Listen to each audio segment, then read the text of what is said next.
Assalamualaikum warahmatullahi wabarakatuh. Kembali lagi bersama saya Wahono Channel yang selalu memberikan motivasi dan juga dukungan buat teman-teman semuanya, dan memberikan sedikit informasi terkait ujian IPS topik dan bagaimana proses-proses ke Korea, dan juga teman-teman yang ingin meraih mimpi ataupun cita-cita bekerja di Korea. Nah, teman-teman, kemarin sudah saya informasikan karena kemarin saya kerja malam, jadi saya tidak memberikan informasi lebih lanjut. Kali ini saya akan memberikan informasi lebih lanjut terkait pengumuman pelaksanaan ujian IPS topik UBT umum 2024. Ada 4 sektor kali ini dan ada 4 gelombang sekaligus. Dan di sini ada beberapa pengumuman ataupun hal-hal yang harus diketahui. Yang pertama adalah lokasi ujiannya. Ini ada 2 tempat, yaitu Jakarta dan juga Semarang.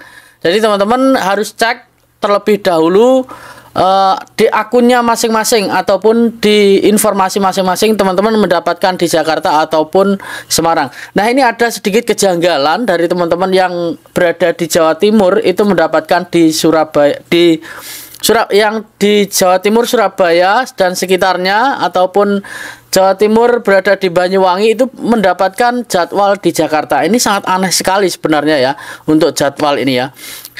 Tapi tidak apa-apa, yang penting nanti lulus meskipun sampai di Jakarta, insya Allah teman-teman bisa lulus yang jauh, baik yang jauh maupun yang dekat ya. Saya tidak memilih-milih teman-teman, namun semuanya saya doakan semuanya bisa lulus dengan kuota yang tercukupi. Tapi sebenarnya 62.497 ini peserta yang cukup lumayan besar. Di poin kedua adalah pesertanya 62.000 ya.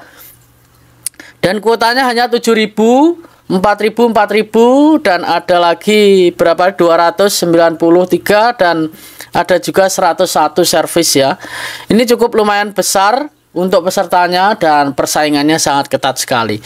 Dan yang poin ketiga, sepenuhnya kewenangan pihak ARD Korea dan keputusan tersebut tidak bisa diganggu gugat. Jadi keputusannya baik teman-teman daftarnya lebih awal ataupun akhir dan mendapatkan tempat di Jakarta ataupun Semarang itu sudah ketentuan dari HRD Korea. Kita tidak bisa mengganggu gugat ataupun memindahkan tempat ujian.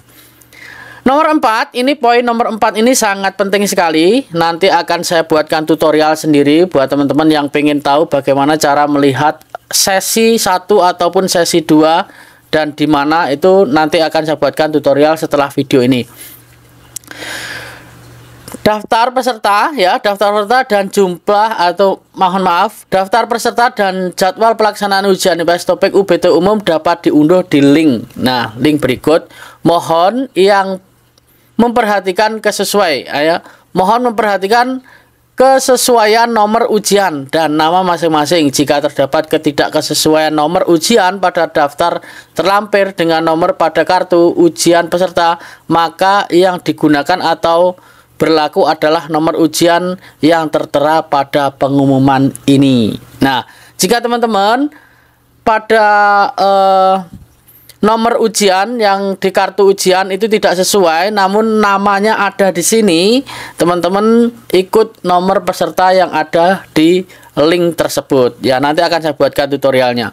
Nomor 5, pelaksanaan ujian UBT khusus UBT umum sektor manufaktur dan perikanan tahun 2024 dilaksanakan 4 gelombang.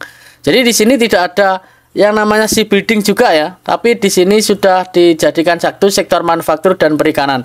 Sea building dan servis 1 tidak disebutkan, namun sudah ada 4 sektor yang dilaksanakan ujiannya. Jadi ada perikanan, manufaktur, gelombang 1, gelombang 2, dan servis 1 dijadikan satu dengan satu gelombang, dan sea building dan juga servis 2 jadi satu gelombang. Sea building dan servis 2. Jadi perikanan sendiri 25 Maret sampai 5 April, gelombang 1 manufaktur 18 April sampai 6 Juni, dan gelombang 2 dan servis 1 19 Juni hingga 26 Juli. Sedangkan sea building dan servis 2 cukup lumayan panjang waktunya di September, 24 September hingga 10 Oktober. Ini cukup lumayan panjang untuk waktunya, jadi teman-teman masih bisa untuk belajar lebih giat lagi untuk servis 2. Manufaktur kejar target buat teman-teman yang masih pemula, karena April 18 sudah mulai. Jadi bulan depan bulan 5 ya, bulan 5 April ya. Bulan 5 harus wajib teman-teman siap untuk mengikuti ujian. Baik siap atau tidak, kurang atau belum, kosakatanya harus siap untuk melaksanakan ujian, mengikuti ujian di tanggal 18 bagi teman-teman yang mendapatkan jadwal lebih awal. Selanjutnya pembagian waktu itu bisa dilihat sesi 1, sesi 2, sesi 3 dan juga sesi 4 sampai jam 3 sore teman-teman, jam 3 ya, jam 3 dan juga sampai jam 4 sore untuk sesinya sendiri pelaksanaannya. Ada sesi 5 teman-teman, maksud saya ada 5 sesi ya, 5 sesi sampai jam 5 sore, jam 4:10. Jadi teman-teman harus perhatikan untuk sesinya ini, nanti di link yang akan saya beritahu tutorialnya cara melihatnya ya. Nanti akan saya buatkan tutorialnya sendiri. Seluruh peserta ujian harus hadir di lokasi 1 jam sebelum pelaksanaan orientasi ya, dan harus sudah berada di dalam ruangan orientasi paling lambat 30 menit sebelum pelaksanaan orientasi ujian. Jadi harus 1 jam seperti biasa. Ini seperti dulu-dulu ataupun yang sudah-sudah memang harus 1 jam sebelum orientasi, pelaksanaan orientasi ataupun pelaksanaan ujian juga. Jadi teman-teman harus standby. Yang jauh saya sarankan untuk menginap supaya nanti tidak kelelahan saat mengikuti ujian. Baik, selanjutnya sebelum memasuki ruang ujian akan dilakukan verifikasi dan pemeriksaan sidik jari atau fingerprint teman-teman ya. Nah, di sini jika teman-teman ditemukan ada joki, maka akan diberikan sanksi dan diproses secara hukum yang berlaku. Jadi jangan sampai menggunakan joki meskipun teman-teman pemula. Lebih baik ikut sendiri saja, tidak lulus nanti ikut lagi daripada nanti akan dihukum dan diberikan sanksi. Saya rasa kemarin ada sanksinya 4 tahun ya jika ditemukan ada pelanggaran terkait joki. Selanjutnya jadwal pembagian waktu pelaksanaan ujian di atas ditetapkan oleh HRD Korea, termasuk penetapan peserta ujian yang berhak mengikuti ujian IPS Topik UBT umum tahun 2024. Jadi ini yang lolos verifikasi itu yang menentukan juga HRD Korea dan tempatnya juga ditentukan oleh HRD Korea. Nasibmu yang berada di Jawa Timur dan mendapatkan lokasi di Jakarta, yaitu memang sudah nasibmu dari HRD Korea, karena HRD tidak tahu ya kalau Jawa Timur dengan Jakarta itu jaraknya jauh. Kalau seandainya tahu, mungkin teman-teman tidak disuruh untuk di Jakarta, suruh ujian di Madiun saja, lebih dekat ya, seperti itu. Setiap peserta yang mengikuti ujian IPS Topik UBT umum tahun 2024 wajib membawa KTP asli, kartu ujian ya, paspor yang digunakan saat pendaftaran, dan soft file scan kartu ujian ya, soft file scan kartu, ataupun nanti di handphonemu ada ya, screenshot ataupun di bawah flash disknya juga bisa. KTP atau surat keterangan pengganti KTP, dan tidak diperbolehkan masuk jika peserta tidak membawa bukti potongan formulir pendaftaran kartu ujian ataupun KTP atau paspor kemarin ya, tidak diperbolehkan mengikuti ujian jika tidak membawa potongan formulir pendaftaran atau kartu ujian. Jadi ini wajib dibawa teman-teman untuk kartu ujian. Peserta wajib berpakaian rapi dan sopan, baju berkerah warna bebas dan bersepatu. Jika tidak memakai tersebut, calon CPNI ataupun pekerja migran Indonesia yang tidak menggunakan baju berkerah dan bersepatu tidak diperbolehkan masuk ya, tidak diizinkan masuk. Jadi harus wajib rapi supaya nanti penampilannya lebih ganteng dan juga lebih cantik buat teman-teman semuanya ya. Peserta ujian IPS Topik UBT umum tahun 2024 tidak diberi lembaran ataupun soal ya, ini langsung menggunakan tablet. Jadi teman-teman langsung menggunakan tablet. Jadi latihan terlebih dahulu, ada itu aplikasinya UBT umum ya, UBT IPS Topik UBT itu ada. Nanti akan saya sepil untuk aplikasinya tapi berbayar. Teknis mengerjakan dan menjawab soal ujian akan dijelaskan pada saat mengikuti orientasi sebelum pelaksanaan ujian.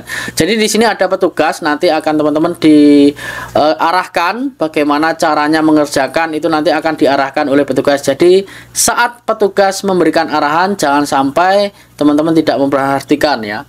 wajib memperhatikan supaya nanti teman-teman tidak salah langkah ketika mengerjakan. Karena setelah petugas memberi informasi dan start, mulailah ujiannya, itu tidak bisa bertanya-tanya lagi. Kecuali nanti kalau tabnya error, itu bisa bertanya.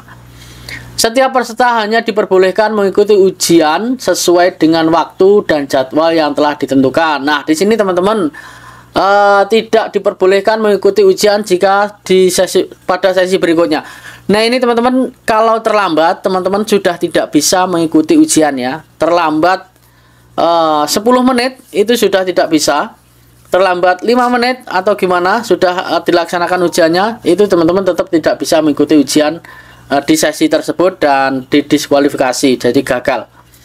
Selama ikut ujian ataupun ujian berlangsung, peserta dilarang keluar. Nah, ini seperti dulu juga sama, dilarang keluar saat ujiannya sudah dilaksanakan. Jika keluar akan terjadi kecurangan, dinyatakan terdapat dianggap gagal ataupun melanggar peraturan dan melakukan kecurangan. Jadi artinya teman-teman jika sudah mengikuti ujian jangan sampai keluar. Sebelum ujian itu ke wajang sil dulu ataupun ke toilet dulu, wudhu ataupun bagaimana apa yang ingin dilakukan sebelum ujian 1 jam sebelumnya ya. Setiap ujian ataupun peserta ujian dilarang menggunakan alat komunikasi, tidak boleh menggunakan alat komunikasi, HP dan lain-lain sejenisnya. Nanti jika ditemukan dianggap melakukan kecurangan dan keikutsertaannya di dalam ujian dibatalkan. Jadi hati-hati jangan sampai membawa alat komunikasi. Pengawas ujian bersama dengan tim HRD Korea akan melakukan verifikasi sidik jari. Sebelumnya akan dilakukan sidik jari, akan diperiksa semua identitas teman-teman semuanya. Peserta yang ditemukan melakukan kecurangan pada saat melakukan ujian akan mendapatkan sanksi oleh HRD Korea ya. Sanksinya apa? Sanksinya tidak boleh mengikuti ujian 4 tahun. Selama 4 tahun ya. Selama 4 tahun tidak boleh mengikuti ujian. Nah, itulah tadi rangkaian dari pengumuman pelaksanaan ujian dari sesi, tempat, dan juga jumlah peserta, dan juga peraturan yang harus dipatuhi dan wajib dibawa. Itu harus teman-teman baca terlebih dahulu supaya nanti tidak salah paham saat mengikuti ujian. Nah, mungkin itu saja, dan setelah ini akan saya buatkan video terkait bagaimana kita melihat sesinya ya. Nanti akan saya buatkan videonya setelah video kali ini. Semoga bermanfaat. Sampai ketemu lagi di video selanjutnya. Salam, kegagalan adalah kunci dari keberhasilan. Annyeonghaseyo.